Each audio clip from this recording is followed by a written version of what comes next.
असल में असल में होता क्या है, रहता तो दिमाग में है, बट संस्कृत श्लोक हर समय याद नहीं रहता है। तो इसलिए संस्कृत श्लोक जैसे, मान लो, सपोज जैसे उदाहरण देते हैं। उदाहरण का मतलब होता है जैसे, अ, जैसे लगने से शुभ राशि राशि थे, लगने से शुभ राशि थे, शुभ ग्रह निरीक्षित थे। ये एक श्लोक है, मतलब गोपुरांश, ये मैंने लिखवाया है आप लोगों को। गोपुरांश गते वापी सोड़ शब्दात परम सुखम, है ना। ये सब श्लोक तो है, ऐसा नहीं कि नहीं है। लेकिन श्लोक अगर पूरा कंप्लीट लिखवाना है तो फिर मुझे अपना डायरी निकलना पड़ेगा, मेरे गुरु ने जो मुझे लिखाया है। ठीक है, इसीलिए एक एक और श्लोक याद आ रहा है अभी, वो लग्नाधि पे नासगते तू शुष्क रासोत्सनो शुष्कम तीव कष्टमम। ये भी मैंने लिखाया है। चलो, आज शुरू करते हैं। शुक्र, सन, ये बृहस्पति हो गया था ना अनुज? आप कल लिखवा तो रहे थे सर, उसमें कुछ था लगन में बुध के साथ गुरु की युति, ऐसा जातक अपने मेगा और याददाश्त के द्वारा विख्यात होते हैं और बड़े ऊंचे रिसर्चर होते हैं, और वरुण का साथ मिल जाए बहुत अच्छा होता है। जी जी जी, बस बस बस बस। तो सर इसके अंदर जैसे ये जो वरुण या प्लूटो वगैरह जो ग्रह हैं, इनकी दृष्टि तो सर मेनली सातवीं सात। मैं इनका इनका दृष्टि सात्विक होगा, इनका दृष्टि और कुछ नहीं लिया जाता है। हाँ जी। इनकी दृष्टि और नहीं लिया जाता है, सात्विक दृष्टि ठीक लिया ठीक। जाता ठीक है सर, ठीक है।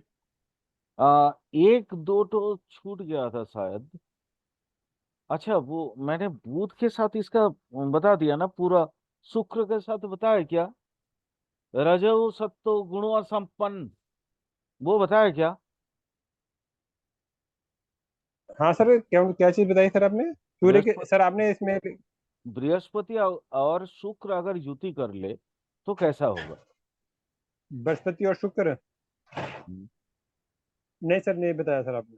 माने आपको मैं, देखो ये कैसे बताया जाता है, या आपको मैं इसका तरीका समझा देता हूँ, तो आप लोग भी अपने आप को हिसाब कर सकते हो उसमें।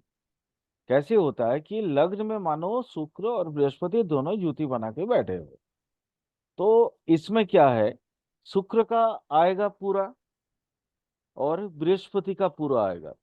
अब बृहस्पति जो है वो सत्वगुण अधिकारी है, और शुक्र जो है वो रजगुण का अधिकारी है। आप चीजों को समझ रहे हो ना अनुज? अनम्यूट करो। जी सर, जी सर, समझ गया सर आपकी बात। जैसे एक रजोगुण और एक सतोगुण वाले दोनों। हाँ हाँ, माने ये माने तरीका है। ये जस्ट मैं आपको बता दिया कि ताकि कोई भी, चाहे द्विग्रही योग हो, त्रिग्रही हो या चतुर्थ ग्रही हो, तो आप कम से कम उसको ना एनालाइज कर पाए, सबको ब्लेंड कर पाए। तो इसमें क्या होगा, शुक्र अगर और बृहस्पति इकट्ठे हो जाएंगे तो वहां पे भोगी का स्वभाव आ जाएगा। सत्वगुण और रजोगुणी दोनों होंगे। अब सत्वगुण का, अब यहाँ पे आपको चेकआउट करना पड़ेगा, चेक करना पड़ेगा कि मतलब शुक्र बलवान है या बृहस्पति अधिक बलवान है। अगर अधिक बलवान बृहस्पति हो जाएंगे तो भी त्यागी हो जाएगा, और शुक्र होंगे तो ठीक। भोगी हो जाएगा, है ना। ठीक है सर। बस ये इस तरह का ये रूल्स है, बस मैं आप लोगों को रूल ही खाली समझाना चाह रहा हूँ। ठीक है, बाकी सब अपना विवेक बुद्धि से विचार कर लेना। यानी कि सर युति में जो ज्यादा पावरफुल होंगे उसके ज्यादातर करेक्टर से सामने आएंगे, यानी कि कहीं पे हाँ, भी। यस यस, कहीं पे भी, किसी भी भाव में हो। अभी तो लगन हम्म। भाव कर रहे हैं, और लगन भाव क्या है ना, पूरा 12 भाव का मेन भाव है। इसलिए लगन भाव का इतना महत्व है, क्योंकि कोई भी इंसान, कोई भी जातक, अगर मान लो वो धन कमाता है तो कमाता कौन है? लगन कमाता जी है ना। मान लो वो जी जी। उसके भाई है तो भाई किसका है? लगन का है। नहीं तो कोई नहीं है। उसके माँ है, माँ किसका है? लगन का है। जी जी पिता है, पिता किसका है? लगन का है। तो लगन के साथ ना 12 भाव जुड़े रहते हैं। जी। इसलिए लगन को समझना बहुत जरूरी होता है। मैक्सिमम एस्ट्रोलॉजर यहीं पे अपने आप को ना वो पहेली में पा लेते हैं, पजल्ड हो जाते हैं। कारण लगन को अगर आप पूरी तरह से नहीं समझोगे तो फिर आप 12 भाव के साथ उसका जो ब्लेंडिंग करना है ग्रहों के साथ या बाकी भावों के साथ, वो कर नहीं पाते। क्लियर? चलिए आज शुरू करते हैं। शुक्र, अगर लग्न में शुक्र हो,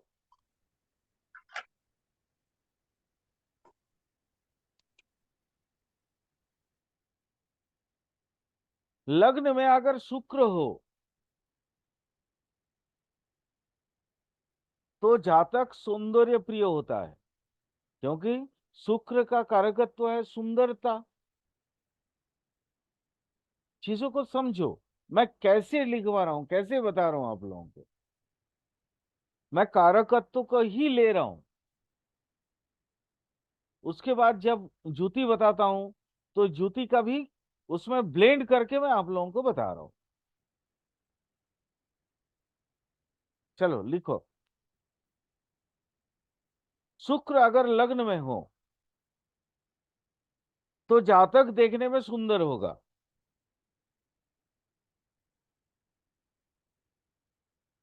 और अपनी वर्गाधिक्य में रहने से सत्संगी होगा और कई सारे गुणों के अधिकारी होंगे। सर क्या बताया आपने अपने? अपने वर्गाधिक, वर्ग वर्ग समझते हो ना? सर नहीं समझ पा रहा सर, षड वर्ग, अष्ट वर्ग। अच्छा सर। सर ठीक है ठीक है। हाँ, उसमें अधिक पॉइंट ठीक लेके है, चल। वर्ग वर्ग ठीक है हाँ, सर। ठीक। तो वो जातक सत्संगी होगा। सत्संगी मतलब वो साधन भजन में जहां पे भी होगा वहां पे बैठ जाएगा, लोगों के साथ उसका उठना बैठना बहुत अच्छा रहेगा, है ना?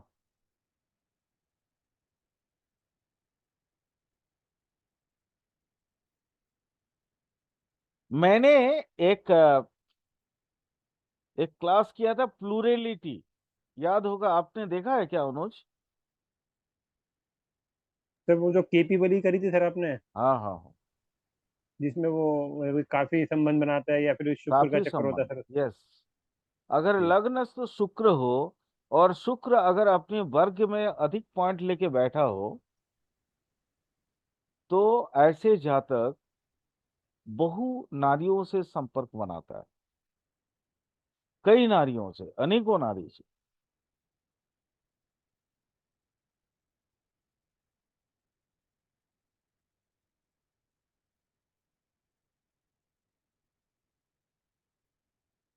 सर कौन से वर्ग में सर, मतलब कि छठ वर्ग हो गया, अपनी मतलब अपनी छठ वर्ग। वर्ग में, अपनी वर्ग में।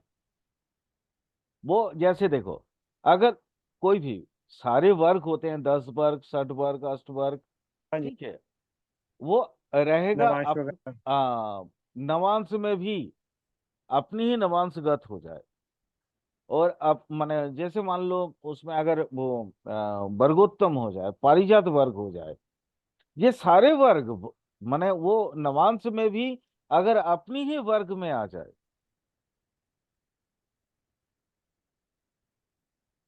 नवांश में जैसे जो लगन होता है, वही लगन में अगर वो ग्रह आ जाए तो उसको वर्गोत्तम बोलते हैं ना।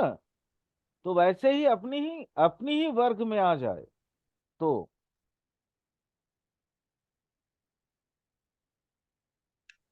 वैसा व्यक्ति होगा तो रजोगुणी, क्योंकि शुक्र का कारकत्व तो रजोगुण है। बट वहां से वो अपनी साधना स्टार्ट करके पारलौकिक जो भी चीजें हैं, माने स्पिरिचुअल मैटर्स को समझने की कोशिश करेगा। और जनरली ऐसे व्यक्ति भोगी होने के बाद त्यागी होते हैं। यानी कि पहले भोग विलास करते हैं, फिर उसके बाद त्यागी बनते हैं, यानी कि हाँ। संसार से। हाँ। जैसे आपको एक उदाहरण देते हैं। ऋषि जनक, ऋषि जनक भोगी थे, राजा थे, लेकिन वो राजा होने के बावजूद भी त्यागी थे। सीता, सीता की पिताजी, है ना। चलिए, तो वो सब पौराणिक कहानी उतना ज्यादा नहीं चाहिए। पहले तो अपने अभी हम लोग अभी का समय को समझते हैं। वैसा जातक जिसका लग्न में शुक्र हो,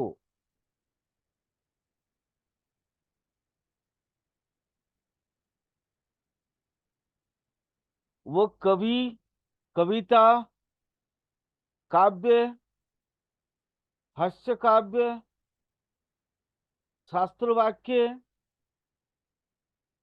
इत्यादि इत्यादि में अपने को नियोजित पाएगा। मतलब अनुरक्त होगा वो, फॉन्ड ऑफ दीज।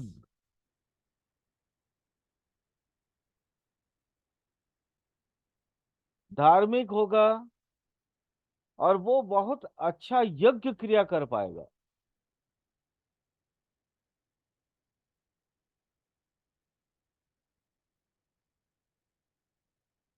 संगीत तथा अन्य और भी जो कला है, कला विज्ञान में, जैसे चित्रकला हो गया, है ना, पेंटिंग वगैरह, तो इस सब में वो बहुत मतलब क्या बोलते हैं, एक्सपर्ट होगा, स्किलफुल होगा।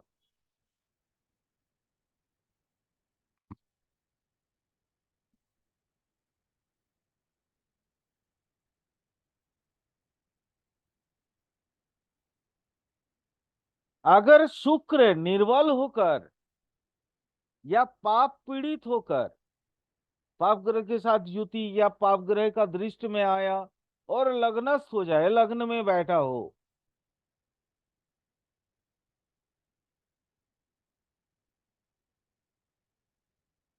तो मैंने जितने फल अभी अभी बताए, वो फल में बहुत अंतर दिखेगा। जैसे,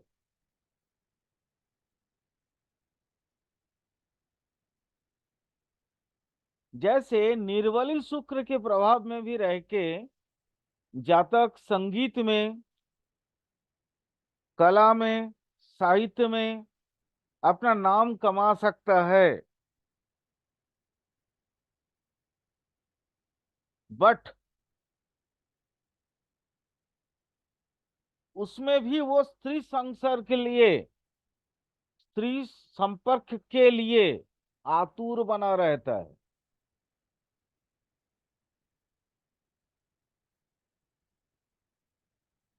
और अंत में अपयश, अपयश का भागी होता है।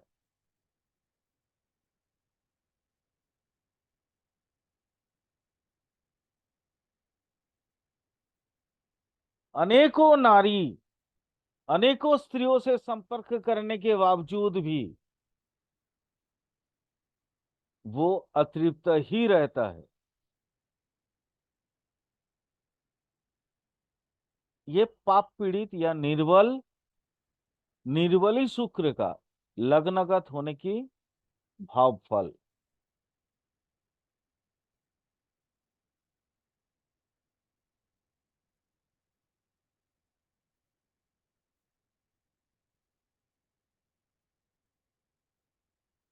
शनि,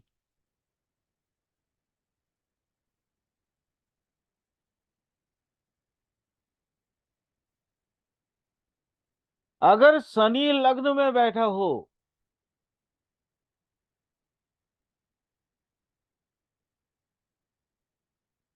जातक दुरात्मा होता है।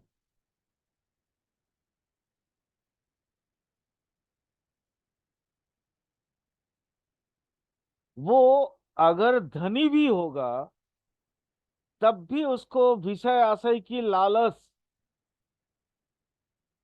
लालसा के वजह से, वो अगर धनी भी होगा तो भी विषय आशय की लालसा की वजह से वो दिन भर टेंशन में रहेगा, चिंता क्लिष्ट।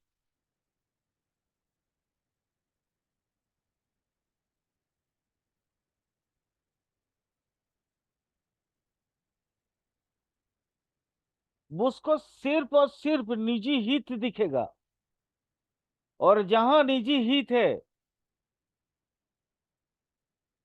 इंसान वहीं उसके ही आसपास में घूमते रहेगा।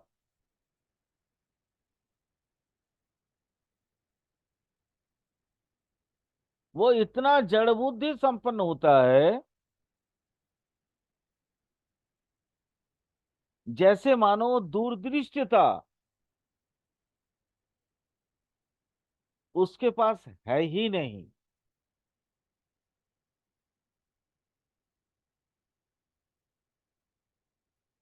वैसी जातक सबसे जो बड़ा शिकार होता है वो है जेलासी का शिकार बनता है।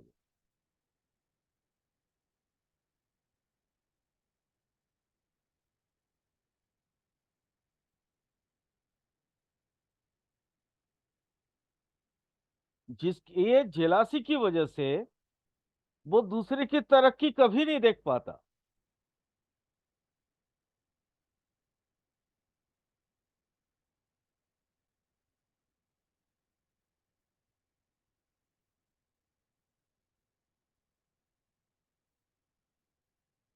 इसको एक अजीब सा डर बना रहता है।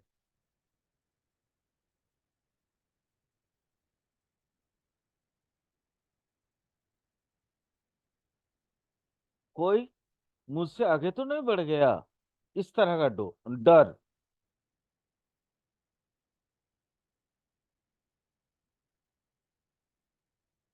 ये हुआ जनरल प्रिडिक्शन। अब इसको स्पेसिफाइड करते हैं, एडवांस लेवल पे चलते हैं।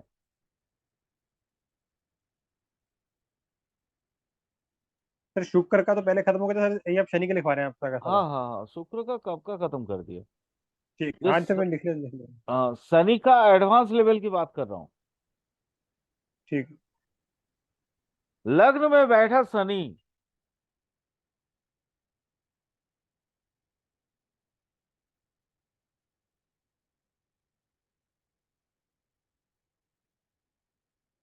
अपने शत्रु या मित्र ग्रह की संपर्क के अनुसार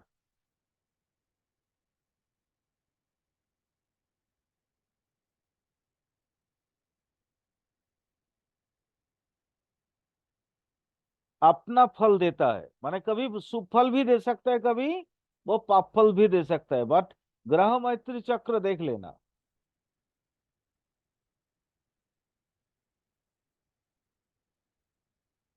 भावेश की कारकत्व के अनुसार भी लग्नगत शनि फल देते हैं।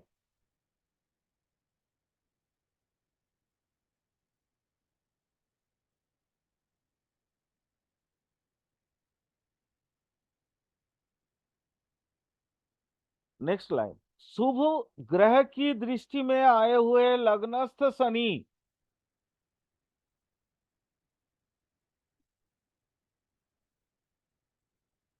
शुभ फल देते हैं,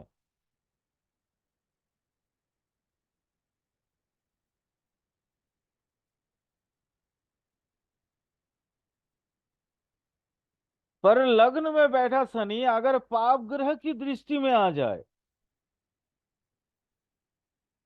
तो वो अपना पाप फल बढ़ाएगा। पाप फल में अधिकता देता है।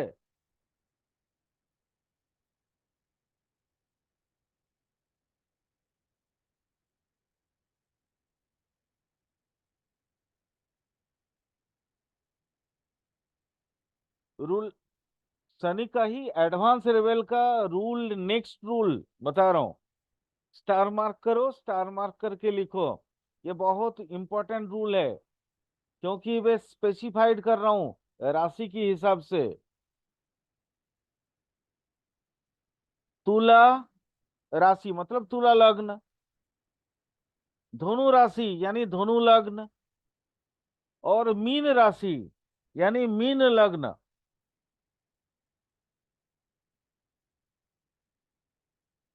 में बैठा शनि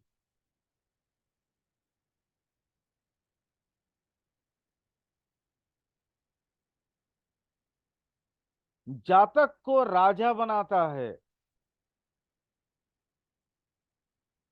या राजा जैसा बनाता है।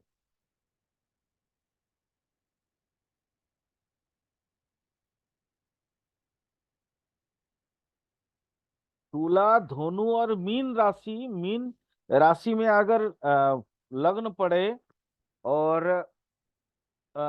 वहां पे लग्न में बैठ जाए अगर शनि, तो जातक को राजा बनाता है या राजा जैसा बना देता है।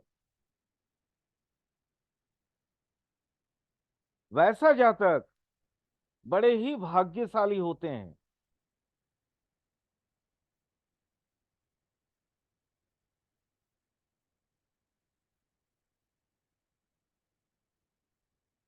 Next star mark.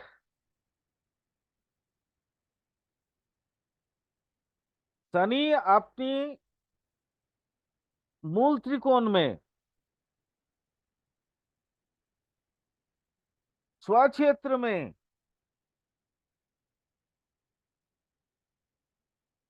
केंद्र में बैठा हो, ओ, अ, केंद्रगत होकर, कोई बात नहीं, केंद्रगत होकर या केंद्र का पति स्वामी होकर, दोनों ही लिखना, केंद्र में बैठा हो और केंद्र का स्वामी बनकर, और साथ ही साथ अगर त्रिकोण का भी स्वामी बनकर लग्न में बैठा होगा, तो शनि हमेशा शुभ फल देता है।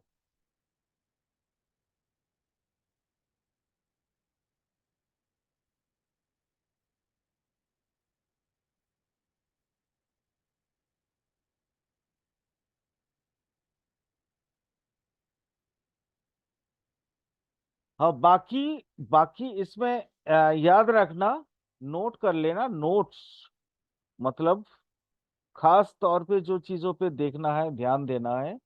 यहाँ पे शनि के साथ बाकी ग्रहों की संपर्क को ध्यान में रखना होगा। अगर कोई मान लो क्रूर ग्रह शनि के संपर्क में आ जाए, तो फिर ये पूर्णतः जो भाव शुभ फल मिलने वाला है वो थोड़ा कम हो जाता है। फिर भी शुभ फल मिलता है, शुभ फल में कमी आ जाती है बट शुभ फल मिलता है।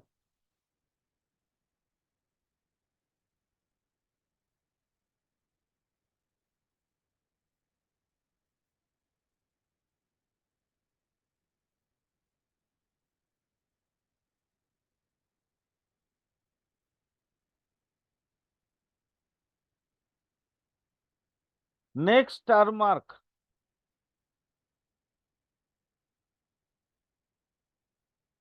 शनि चूंकि नैसर्गिक पाप ग्रह है,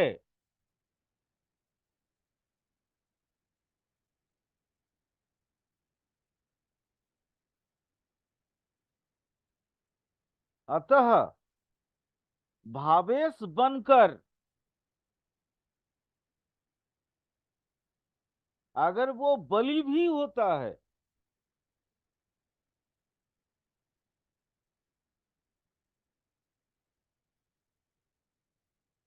बलि भी होता है, परंतु केंद्र या त्रिकोण में बैठे ग्रह अगर बल ना हो, बलि ना हो,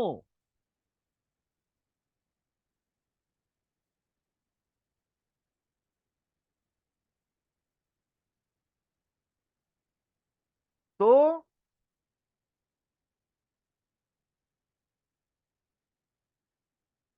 शनि अपना शुभ फल संपूर्ण नहीं दे पाता,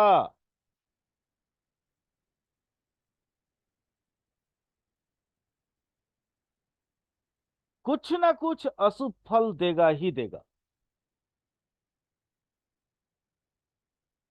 रूल्स फिर भी बता दे, एक बार और दोहरा देता हूं। मान लो शनि भावेश है, शनि का दो भाव है, और किसी भी कोई भी भावेश में वो बलवान हो गया हो, बट लग्न में बैठा है, बट लग्न में लग्न का जो केंद्र या त्रिकोण, उसमें अगर जो ग्रह बैठे हैं वो बली नहीं है, उस वक्त या उस मतलब क्षेत्र में शनि अपना पूर्ण शुभ फल नहीं देगा, और कुछ ना कुछ अशुभ फल देगा, पाप फल देगा ही देगा। यानी कि सर केंद्र में लगन में शनि है, और केंद्र में और त्रिकोण में चाहे सूर्य हो, मंगल हो, बुध हो, गुरु कोई हो, भी अगर वो बलवान बली हो। नहीं, वो बली नहीं है। तो यानी कि शनि जो अपने अपने शुभ फलों में कमी कर देगा। हाँ हाँ हाँ, अगर वो बली ना हो, केंद्रस्थ या त्रिकोणस्थ ग्रह अगर बली ना हो, तो वो दे नहीं पाता है। कमी नहीं करेगा, वो एक्चुअली दे नहीं पाता है। क्यों नहीं दे पाता है, उसके पीछे कारण है। बिना लॉजिक का कुछ नहीं होता भाई। क्योंकि शनि अपने हिसाब से चल नहीं पाता। शनि को चालना करने के लिए, शनि मतलब क्या हो गया, लेबर क्लास का हो गया ना। तो शनि को चालना करने के लिए कोई मालिक की आवश्यकता होता है, जिसकी वजह से अगर वो केंद्र और त्रिकोण का जो पति होगा, जो स्वामी ग्रह होगा, वो शनि को चालना करते हैं। जिसकी वजह से मैंने बोला कि शनि, और वो शुभ ग्रह हो तो शनि पूरा शुभ फल देगा। मान लीजिए आपके घर में आपका कोई नौकर हो, और आपने उसको बोला कि जाओ भाई फलाना जगह पे ये काम पड़ा है, उसको कंप्लीट कर लो, और आप उस काम की देखभाल नहीं करेंगे, तो फिर काम हो सकता है आपके आशानुरूप ना हो। लेकिन काम को देखभाल अगर आप स्वयं करें, तो फिर काम में किसी तरह का बिगड़ाव की संभावना नहीं रहेगी।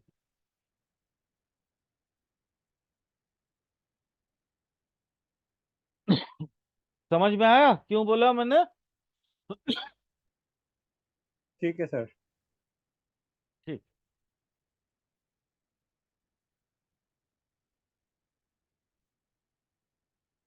लग्न में बैठा शनि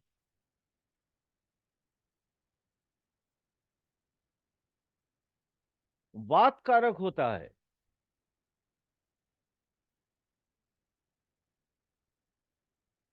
लग्न में बैठा शनि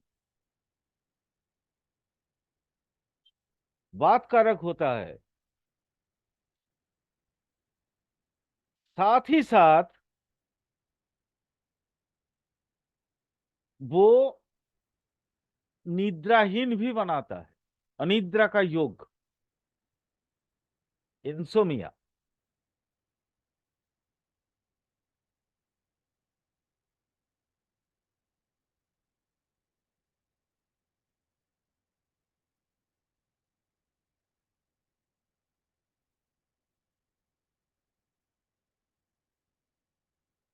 हो गया। नेक्स्ट लिखो, राहु।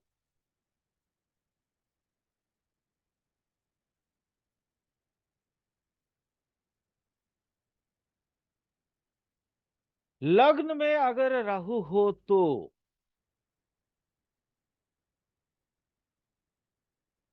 जातक के पास कुछ स्पेशल क्वालिटी आता है। सबसे पहला क्वालिटी, ए, उसका क्वालिटी लिखो।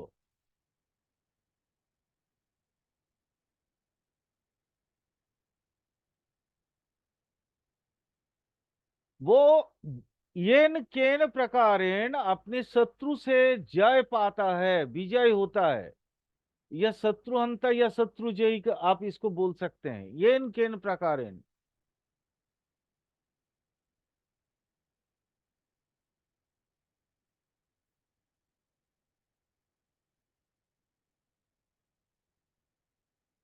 वैसा जातक बड़ा असाधु प्रवृत्ति के होते हैं।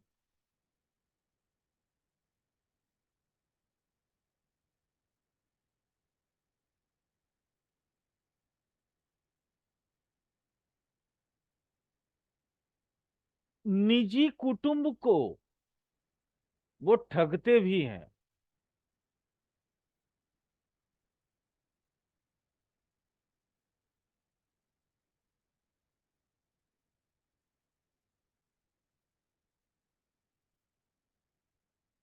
ये लोग रोगी होते हैं, खास करके सिर पीड़ा, मतलब सर में दर्द।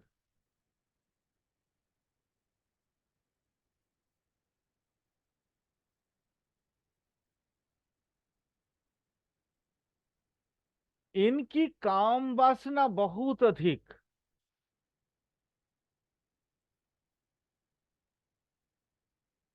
इवन इनको ना, मतलब नए नए स्त्री संपर्क चाहिए होता है,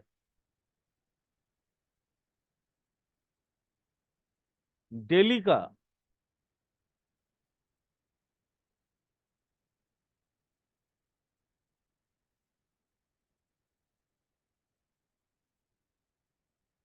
बट इनके लाइफ का जो मोड़ आता है वो भी किसी स्त्री की वजह से ही। मतलब इतना सताता है ये लोग, राहु वाले, कि मतलब इनके विरुद्ध जो है ना, वो क्रांति स्टार्ट करते हैं स्त्रियां ही।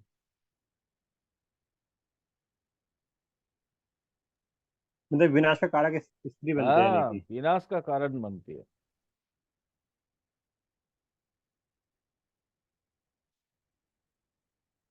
जनरल स्टडी था ये, एडवांस लेवल, स्टार मार्क करो।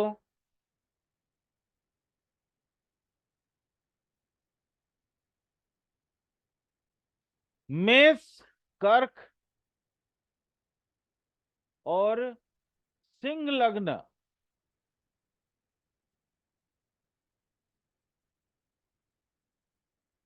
हो और लग्न में राहु बैठा हो,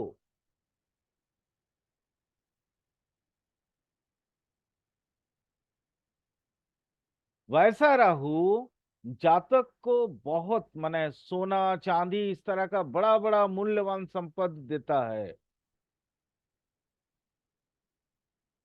हीरा चुन्नी पन्ना कुछ भी हो सकता है वो।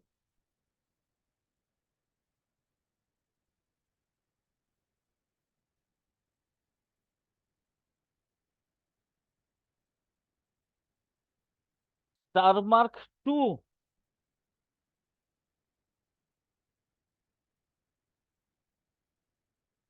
पंचम नवम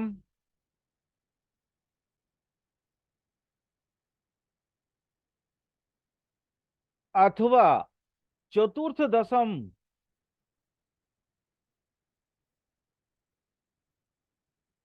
भाव में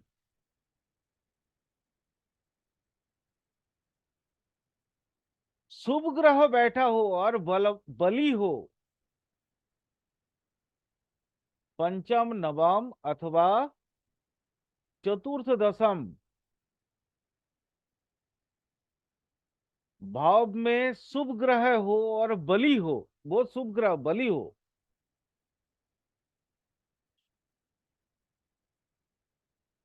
तो लग्नस्थ राहु का बुरा प्रभाव कम कर देगा।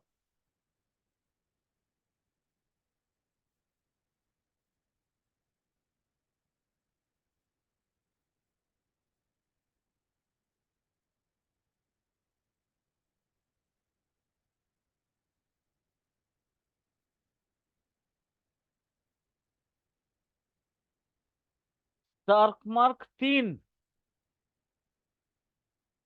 राहु राजयोग का कारक होने से भी,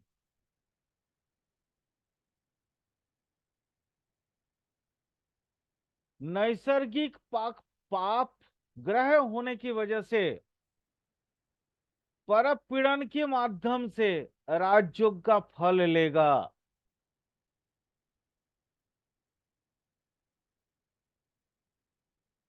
शुभ ग्रह के, तो बोलो। ये लाइन द्वारा बोलने एक बारी, तो ये लाइन द्वारा बोलने एक बारी।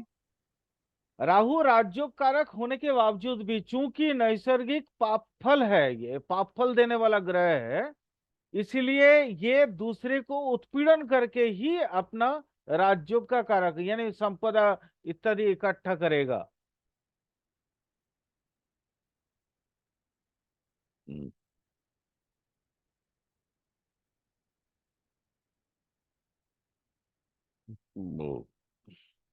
नेक्स्ट लास्ट लाइन, अब लास्ट ग्रह केतु। बस वो 2 लाइन 3 लाइन में खत्म, टाइम भी खत्म, केतु भी खत्म।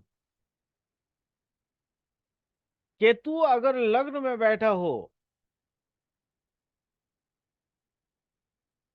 तो वैसी व्यक्ति का भाइयों के साथ और अपने मित्रों के साथ संपर्क कभी अच्छा नहीं होता।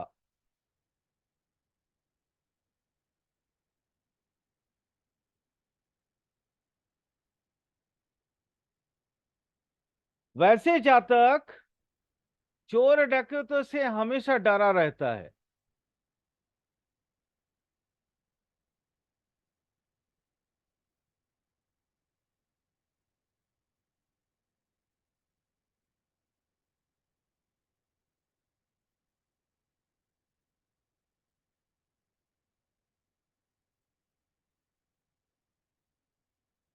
लग्नस्थ केतु होने की वजह से जातक को तरह तरह का पीड़ा सहना पड़ता है, और वो भी वायु कारक पीड़ा। बात बात ये ऐसी जातक मतलब बचपन से ही बात में ये होता है, बात हो जाता है इसको।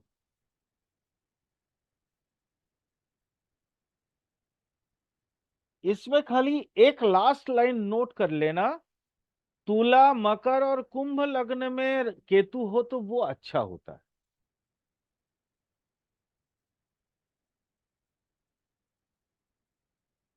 तुला मकर और कुंभ लग्न में बैठा केतु अच्छा होता है। लेकिन सर ये जैसे बैठे हो तो, लेकिन ये अपने ये जो वाद वगैरह के पीड़ा ये सब देंगे, लेकिन कम देंगे यानी कि। हाँ, नहीं नहीं, वो तो देंगे ही देंगे, वो अलग चैप्टर था, ये अलग चैप्टर है। तुला अच्छा। मकर कुंभ में बैठे वो बहुत हद तक जो है ना शुभ फल देगा। बस इतना ही बोलने का है।